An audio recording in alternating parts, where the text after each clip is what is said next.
Hello everyone and welcome to my YouTube channel. Today we are going to discuss about how to use Siri without internet connection. So if you want to see whether your iPhone Siri works without internet or not, or whether you can use it or not, so how you can check that.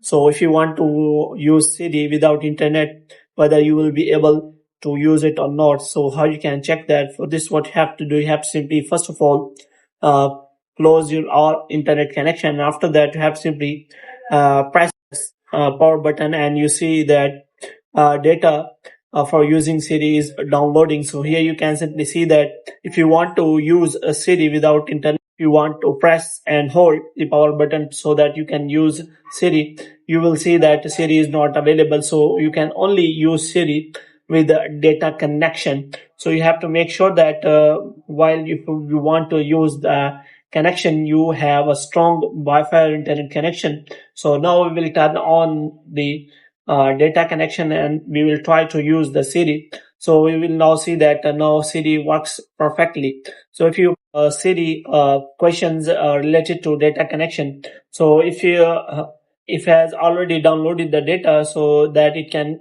command your iPhone, then it will be okay. But if it is not working, which means your internet connection is not strong enough to download the data of Siri, then it will not work. So hope you have liked this video. If you get more videos like these, you can subscribe our channel.